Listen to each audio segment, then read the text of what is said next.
Casi como una broma. Hace algunos días el actual líder cubano Raúl Castro comentó con periodistas que había una edad para jubilarse. La sola mención explotó las redes sociales y los medios del mundo. Claro, lo cierto es que para pensar en eso habrá que esperar 5 años. Para algunos no deja de ser un síntoma de cambios que van desde la reforma migratoria, autorización de transacciones entre privados y cierta apertura económica. Para otros no es más que maquillaje. De sorpresa surge una figura que no tiene apellido Castro. Se salpican los escasos datos por las agencias de noticias, ávidas de conocer algo de este hombre en medio de todos los cercos informativos. Porque según la RAE, revolución significa cambio. Se pronunció miles de veces en 1959 y de la mano de este término han pasado 50 años. Pero la disidencia acusa que la palabra perdió este sentido del diccionario. Y pese a los cambios, sinónimos no son revolución y cambio. ¿Será así? Hablamos de esto en Cable a Tierra. ¿Qué tal? Iniciamos nuevamente este Cable a Tierra, donde, como usted sabe, le damos contexto a estas noticias internacionales que dan vuelta por toda la semana. Hoy, ya se lo dijimos, vamos a hablar de Cuba. Esta Cuba que para algunos esboza algunos cambios, para otros quizás no tanto. Para esto estamos con Olga Ulianova. Bienvenida a Cable a Tierra. Gracias. Ella es historiadora de la Universidad Estatal de Lomonosov en Moscú, Master of Arts en Historia, PhD en Historia y ahora trabaja también en el Instituto de Estudios Avanzados de la USACH. Y más allá está el señor Mijail Bonito, que tiene estudios de Derecho en la Universidad de La Habana, donde fue ayudante de cátedra, sin ser militante de la Unión de Jóvenes Comunistas, ganó la presidencia de la Federación Estudiantil Universitaria en La Habana y también es egresado de Máster de Derecho en la Universidad de Chile. Mijail, también bienvenido a Cable a Tierra. Muchas gracias. Bueno, dijimos que íbamos a hablar de Cuba. Esta Cuba que la semana pasada esboza algunos cambios en palabras del mismo Raúl Castro. Ya vamos a preguntarle un poco su opinión de cómo puede leerse estas palabras de Raúl Castro y qué viene para el futuro de la isla de Cuba. Para hablar un poco de esto y para entrar en materia, tenemos una nota que nos preparó Mario Regada sobre el presente y lo que ocurre en este momento en Cuba. Voy a cumplir 82 años, tengo derecho a retirarme ya. ¿No lo crees? ¿Por qué tú eres tan incrédula? Fue esta distendida conversación con periodistas lo que dio inicio a una serie de rumores sobre la renuncia de Raúl Castro a la presidencia de Cuba. Muchos se tomaron sus declaraciones como una broma, pero tras ser ratificado como jefe de Estado este domingo, si bien no confirmó las especulaciones, el líder comunista al menos dejó establecido un límite para su permanencia en el poder. Este será mi último mandato. De cumplir su palabra a partir de 2018, por primera vez en 59 años, Cuba sería gobernada por alguien sin el apellido Castro. Su reemplazante podría ser este hombre, Miguel Díaz-Canel, designado este fin de semana como vicepresidente, cargo que lo posiciona como el número 2 en la isla y uno de los favoritos para suceder al actual presidente cubano. Pero su futuro retiro no fue el único anuncio hecho por Castro en la Asamblea Nacional. Limitar a un máximo de 2 periodos consecutivos de 5 años el desempeño de los principales cargos del Estado y del Gobierno y establecer edades máximas para ocupar esas responsabilidades. Cambios que no convencen a la disidencia y tomados con cautela por Estados Unidos. Seguimos atentos al día en que los cubanos alcancen una democracia plena y puedan escoger libremente a sus autoridades. Reformas económicas, laborales, a la inmigración y ahora esto. Transformaciones en un país que se prepara para la era post-Castro, que ya tendría fecha de inicio. Mario Regada, CNN Chile. Bueno, varias cosas que analizar, vamos a partir de inmediato. Olga Ulianova, ¿está cambiando Cuba? De todas maneras. Sí, la discusión que se está dando ahora, qué tan rápido se está cambiando, pero que en las sociedades tan estáticas durante tanto tiempo, los cambios, aunque desde afuera pueden parecer muy mínimos, en realidad siempre tienen impactos enormes, ¿sí? Y cada uno de los pasos significa un punto sin retorno. Hablando de las medidas económicas, hace poco se publicaron las 10 medidas que fueron aplicadas por Raúl Castro durante sus años de gobierno, sí, entre ellos bancarios, sí, la ampliación del trabajo por cuenta propia, creación de cooperativas, la reforma migratoria, la reforma migratoria, etcétera. Yo no pude dejar de pensar que con las mismas reformas había comenzado la perestroika en la Unión Soviética hace ya casi 30 años, sí, y si bien efectivamente desde afuera podían parecer cosas mínimas, pero cada uno de los pasos eran tremendos, porque detrás había una estabilidad enorme de formas políticas, económicas. Entonces, digamos, cada uno de esos pasos es una tremenda novedad. Entonces, efectivamente, bueno, digamos, nadie lo esperaba porque son los mismos que habían gobernado Cuba durante medio siglo los que están comenzando este tipo de reformas. Yo creo que la diferencia, bueno, con lo que había pasado en la Unión Soviética, después en Europa del Este, sí, que precisamente aquellos que habían gobernado la isla durante tantos años están tratando de iniciar estas reformas, ya en cierta medida teniendo la experiencia que pasó en la otra parte del mundo y tratando de cualquier manera que este proceso no se les arranque de las manos, no se les escape, como ocurrió en otras latitudes. Mijail, para ti, tu opinión, puede provocarse incluso, como dice Olga, desde la misma fauce de la isla, desde adentro de la isla, desde el interior, desde los castros, ¿puede ser un cambio? A ver, básicamente los países totalitarios solamente cambian desde adentro. Es prácticamente imposible que la sociedad civil, y no sé si esto, que la sociedad civil o algunos grupos de presión dentro de la misma nación puedan generar los cambios. Los cambios, por lo general, en este tipo de sociedades y de estados, se generan desde el mismo poder. Ahora, yo tengo efectivamente, cuando un país estatua está tantos años sin moverse, cualquier pequeño guiño es tremendamente positivo y tremendamente difícil incluso, y muchas veces difícil de acreditar hacia dónde va específicamente. ¿Pero usted lo reconoce, lo de Guiño, en este caso? Específicamente sí, por supuesto. O sea, la Giovanni Sánchez en este minuto está recorriendo el mundo, antes no podía hacerlo. Ahí tengo otra posición. El tema de la famosa reforma migratoria, yo tengo una posición bastante diferente. Acá no ha habido en ningún minuto un reconocimiento del Estado del derecho de los cubanos al libre movimiento. Lo que ha habido es un permiso estatal o gubernamental para que los cubanos puedan viajar. Cuando uno supedita el ejercicio de sus derechos fundamentales a la discrecionalidad estatal, por supuesto está también disponible para que la discrecionalidad sea negativa. Por lo tanto, te pueden negar el derecho.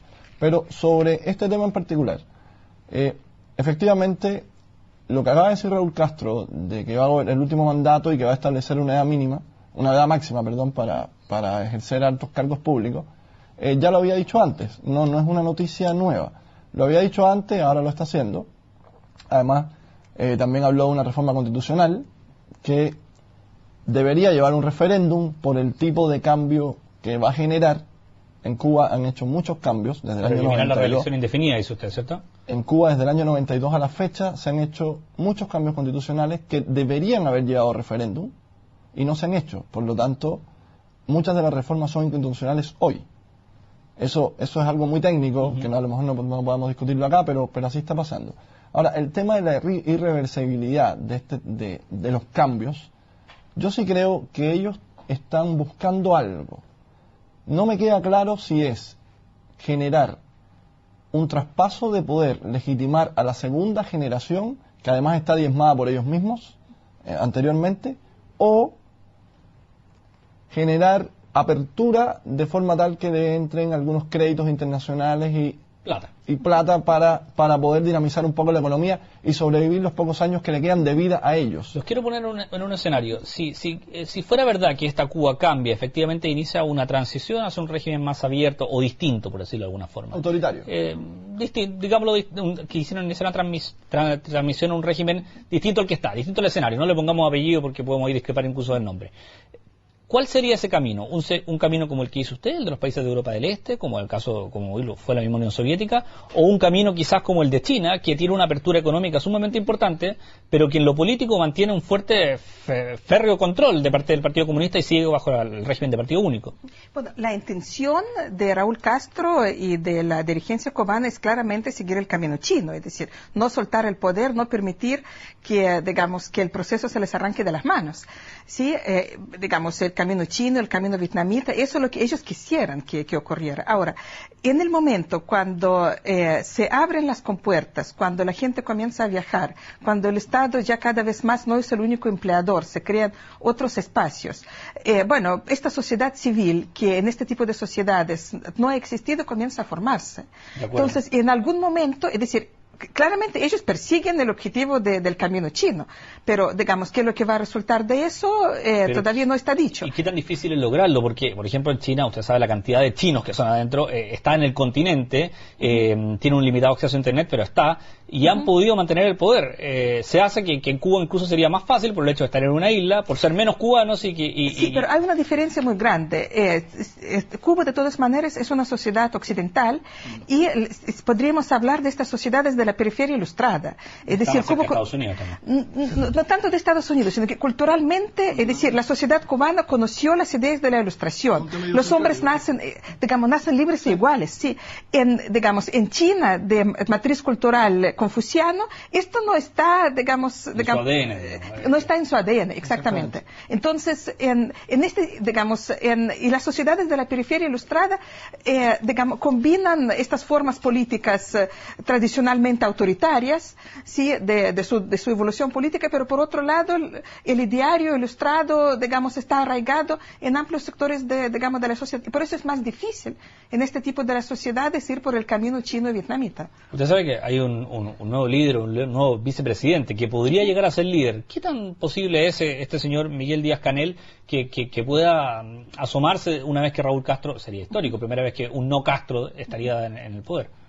Mira, a mí me resulta un poco extraño.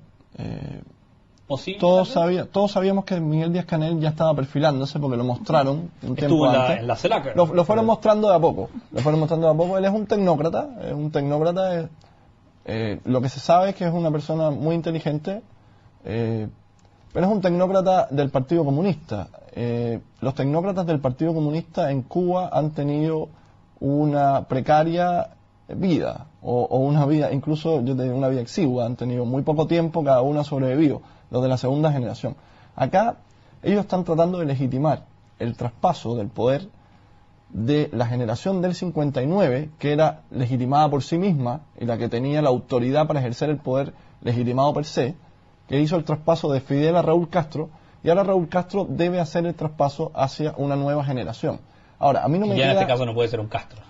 No, sí puede ser un Castro. Hay dos Castro que están en condiciones de serlo. Sí, pero por cómo se han dado las cosas... Que es coronel. Sí. No necesariamente. En 5 años, según un amigo, se muere el rey, me muero yo, o aprende a hablar el caballo. En 5 años pasa cualquier cosa.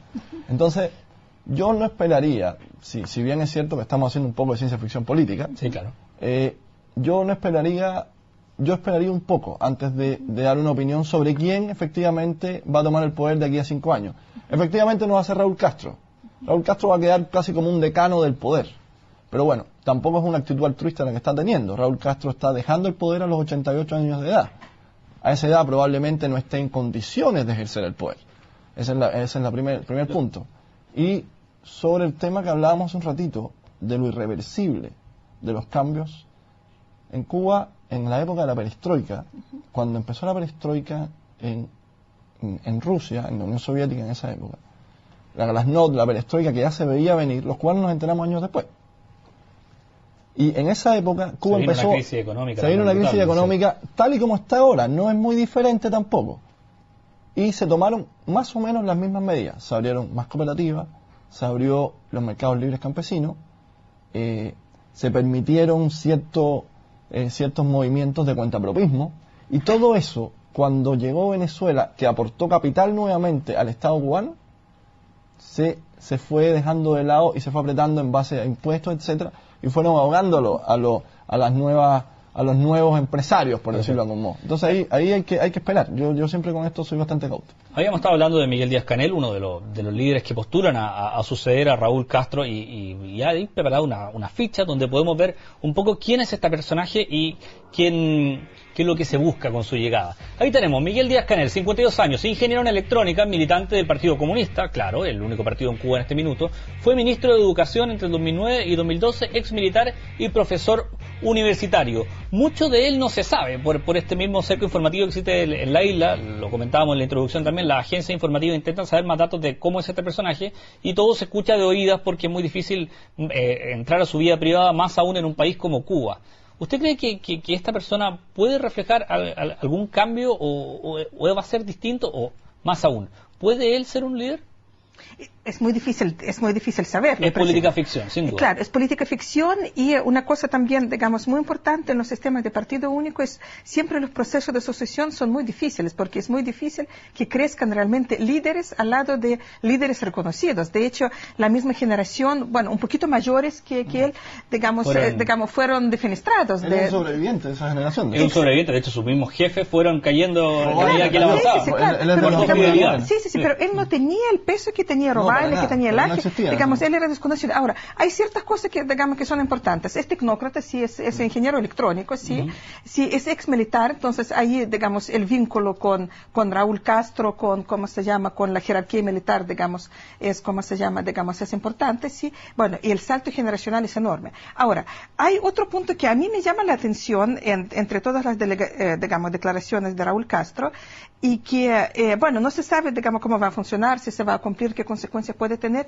No solamente la declaración de Raúl, que él, ya no va a repetir, otro periodo, claro, sino que, va a limitar todos los cargos en 2 periodos y va a poner el límite de edad. Sí. Es decir, está bien, él ya efectivamente, digamos, capaz que ya no va a poder físicamente, sí, pero esta limitación de nuevos periodos de reelección corre para todos, sí. Claro. Y estos todos, es decir, la nomenclatura cubana, no sabemos cómo va a reaccionar frente a eso, sí. Ahora, está claro que en los países del socialismo real, en esta etapa del autoritarismo tardío, digamos, si por lo general, digamos, la nomenclatura ya busca sus caminos de salida, y más bien, podríamos hablar de cierto proceso de privatización encubierta, sí, claro, digamos, detrás de las bambalinas entre distintos grupos de poder, ¿sí? Pero, me parece de todas maneras esta declaración de Raúl Castro es hasta cierto punto arriesgada. Bueno, en otro contexto... revolucionaria, podría decir. Claro, sí, no, hace 50 años atrás, cuando Khrushchev intentó, todavía ni siquiera lo hizo público, pero intentó proclamar algo así. 63, claro, 63. Digamos, no duró unos meses más. Entonces... Sí. Vamos a seguir discutiendo. Viene una pausa, pero vamos a hablar de eso, de la influencia o no influencia de Venezuela en Cuba y de la sociedad y la economía cubana, cómo está en este minuto. A la vuelta de la pausa aquí, en Cable a Tierra. Estamos conversando en Cable a Tierra sobre la economía cubana y la política cubana y la realidad que podría venirse a futuro. Fíjense, estoy con Olga Ulyanova y con Mijail Bonito. Fíjense que hay 2 hechos que son muy importantes. Uno, la presidencia pro tempore de la CELAC, que asumió Cuba aquí en Chile hace muy poco. Y segundo, este signo de interrogación que existe sobre qué pasa con el financiamiento que viene desde Venezuela. 2 cosas que podrían, y la legitimidad, como la añadidura, la legitimación política que necesita Cuba. Todo esto puede influir en el cambio, es decir, Cuba necesitamos inversión, necesitamos que la plata venga para acá. ¿Por ahí podemos leer todo esto? Bueno, en parte, pero yo no veo contradicción entre la necesidad de las inversiones y que estos gestos aperturistas vayan dirigidos a atraer más, digamos, más inversiones. Hay que dar alguna tranquilidad a los inversionistas. Exactamente, también. Sí. Y también, de alguna manera, se tratar de administrar la sucesión. Sí, yo creo que la gran interrogante ahí tiene que ver con los procesos internos económicos que pasan en Cuba, es decir, de qué manera la nomenclatura cubana, que sabe que, que los hermanos Castro ya están en una edad muy avanzada y que algún tipo de cambios viene, de qué manera se están repartiendo la torta, cómo se está privatizando, en otras palabras, Cuba, los vínculos hacia el exterior, etcétera. En este sentido, yo no creo que Cuba hoy día sea totalitaria, es decir, de hecho, está el capital extranjero, hay esos 2 sectores de la economía, hay otro tipo de movimientos, pero lo que nosotros no sabemos es precisamente, este tipo de movimientos. Y eso, estos movimientos son los que van a determinar quién el día de mañana va a tener el poder real. Y una de las líneas que efectivamente son muy importantes es este vínculo con Venezuela, con el petróleo, etcétera. Que está en interrogación porque nadie sabe lo que va a pasar. Exactamente, sí. Si por lo menos por algunos años más, incluso, si Chávez no se recupera, pero el chavismo algún tiempo va a subsistir, pero nadie sabe cuánto tiempo, claro, efectivamente. Entonces, es un factor factor muy importante hoy día, digamos, en cierta medida llegó a reemplazar, digamos, no por completo, pero de paliar el horror de los principios del periodo especial de principios de los 90. Por la salida de la Unión Soviética. De la Unión Soviética, claro, sí.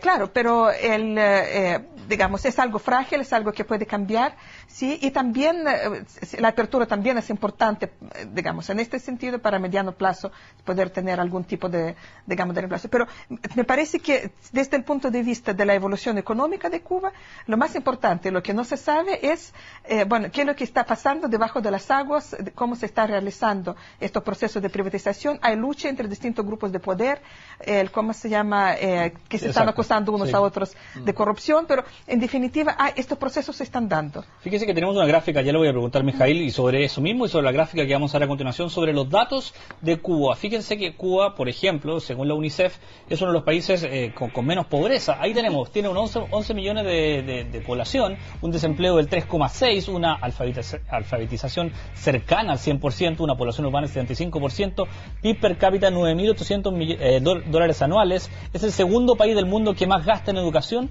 y el único país de América Latina y el Caribe sin desnutrición infantil. No hay un dato oficial sobre pobreza, pero eso nos indica algo. Esto todo con la fuente de la CIA Factbook y la UNICEF en este caso. Esto dice algo de que la gente a lo mejor no está tan descontenta como parece. ¿Cómo podría ocurrir o como uno podría creer de afuera, ¿no? Como cubano, por ejemplo, te lo pregunto derechamente. A ver, como cubano, te cuento lo siguiente. Es imposible que haya un 3,6% de desempleo en Cuba. Básicamente porque hace 4 años o 3 años anunciaron que iban a despedir de las áreas estatales 1.3 millones que obedecían estos mismos cambios de achicar el Estado. Por lo tanto, tenemos 11 millones de habitantes, 1.3 millones de desempleados. Es imposible que haya 3,6. ¿Pero esto llegó a implementarse o se quedó en palabras? Se implementó hasta los 600.000, 700.000. El número no da por ninguna parte. ¿Y por qué aparecen estas cifras? ¿Por qué está la cifra oficial? De hecho, la Comisión Económica de Latinoamérica, la CEPAL, no, tengo entendido que no acepta, o sea, dentro de los informes que hace de cada país, porque la metodología que utiliza Cuba no es aceptada internacionalmente. Por lo tanto, la CEPAL le pone, creo que, no sé si la CEPAL u otra, le pone un asterisco y dice, no podemos responsabilizarnos de esta información porque la metodología no es tal. Y la última vez no dio el informe porque Cuba lo entregó tarde. Entonces, es muy complicado eso. Pero sin embargo, más allá de que si la cifra es un poco más, un poco menos, hay hechos destacables de Cuba en el sentido de la educación, por ejemplo, y la educación gratuita, y otro sentido que la gente efectivamente, por mucho tiempo existió trabajo. ¿Eso es tan así como lo ve usted? A ver, basémonos en lo siguiente. El salario real cubano, el salario nominal cubano hoy día es de alrededor de 400 pesos cubanos. Estamos hablando de 20, 22 dólares a lo sumo. El salario real cubano, el cubano vive del mercado negro. El cubano no vive en los mercados, el cubano no vive del subsidio por eso estatal. Que es tan difícil adquirir el pasaporte, por ejemplo, del mercado negro. Que es muy caro. Entonces, cuando hablamos de salud y educación gratuita, también tenemos que pensar que si, y esto lo voy a decir simplemente para que la gente lo entienda básicamente como es. Tenemos que pensar que si a tus padres le pagan 20 dólares, el único empleador durante toda la vida, malamente podría cobrarte el estudio. Eso es tremendamente básico, digamos. Y yo no digo que sea mala o bueno regular la educación. Yo creo que por un periodo la educación fue notable en términos de calidad. Eso hay que decirlo. Yo he tenido información de que en esto... Sí. Yo he tenido información de que, de hecho, en estos momentos hay muchos problemas con los profesores, básicamente porque el mismo salario se van a otro rubro turismo, etcétera, y se van de Cuba, porque no pueden vivir con el salario que tienen y están utilizando profesores de 17 años, 18 años, etcétera. Entonces ahí hay cierto descalabro, pero no sé, el tema, cuando hablamos de descontento dentro de Cuba, a los cubanos nadie les ha preguntado nunca nada, y nunca les ha preguntado a nadie voluntariamente que se expresen en nada. Por lo tanto, no hay ninguna posibilidad de saber cuánto es el descontento real, cuánto es el pesimismo real, cuánto es el optimismo y qué es lo que piensan del futuro. Claro, el régimen cubano podría decir que ellos hacen elecciones. Es que no son elecciones, son ratificaciones. Si son 612 candidatos... Único, no, ni siquiera por el partido único, ¿ya? Porque consideremos un partido único que pudiera convertirse en un pluripartido donde haya ciertas dentro de una y otra formas de mirar el tema y presentarse como candidatos diferentes. No, acá hay 612 candidatos para 612 puestos y además una comisión de candidatura que elige a los candidatos antes de llegar. Entonces, aquí no hay elecciones, hay ratificaciones. Y sobre este fantasma que dice que Venezuela a lo mejor deja de ayudar a Cuba, ¿qué tan relevante puede ser como gatillador de cambio, tomando en cuenta todos estos gatilladores que ya hemos hablado? Digamos, puede tener, digamos, todo tipo de consecuencias. Claro, pero Cuba resistió a la sacada de auspicio de la Unión Soviética. Fue capaz de resistir eso. Exactamente, los cubanos. No Cuba. Los cubanos resistimos. Bueno, pero el régimen finalmente pudo resistir y el país está y se mantiene más o menos lo mismo. Terrible. O sea, el retiro de los subsidios soviéticos para los cubanos fue terrible. Bueno, la inmigración cubana aumentó muchísimo y en Cuba hubo graves problemas de desnutrición. Hubo, en esa época, perdona Olga que te había interrumpido, pero en esa época, y poca gente lo conoce, hubo una enfermedad neurológica, oftalmológica, que dejó sin vista a miles de cubanos, que era una deficiencia en vitamina B12, que solamente se obtiene de las carnes rojas y de ciertos cereales. O legumbres, perdón. Pero más allá del pasado, vamos a lo que puede ocurrir en este caso de Venezuela, que a lo mejor tiene un poco de relación también con lo que está diciendo Mijail. Claro, pero es decir, digamos, ahora, después de las aperturas que se están proclamándose, digamos, hoy día, y con el grado ya de ingreso del capital internacional en Cuba, la salida de los cubanos, esas privatizaciones subterráneas que ocurren, digamos, yo creo que más bien eso puede gatillar aceleración de los procesos de cambio, pero aceleración tal vez en el sentido del desbande, de pasar de un extremo a otro, algo parecido que ocurrió, digamos, con el colapso en los países del socialismo real, y efectivamente aquellos logros sociales que Cuba efectivamente para el nivel latinoamericano tiene, es decir, la educación cubana efectivamente es buena, es decir, uno puede ver en Cuba hoy día la gente muy malamente vestido, uno puede mirar las casas que no tienen nada, pero tú conversas con la gente y esta gente tiene, digamos, por la forma de la conversación que mantiene, etcétera, digamos, no sé, del nivel de profesionales universitarios en cualquier otro país latinoamericano. Es decir, eso, digamos, eso es cierto. Y, digamos, hay otros logros en el ámbito social que el resto de Latinoamérica quisiera tener, digamos, pero no los tiene. Digamos, no hay libertades, no hay libertad de expresión, etcétera, todo esto está claro, pero hay logros sociales. Pero el desbande total, ¿cómo se llama? La crisis rupturista del sistema, lo que va a provocar, desde mi punto de vista, no es la llegada de la democracia, sino que tal vez pase de un autoritarismo al autoritarismo distinto, claro.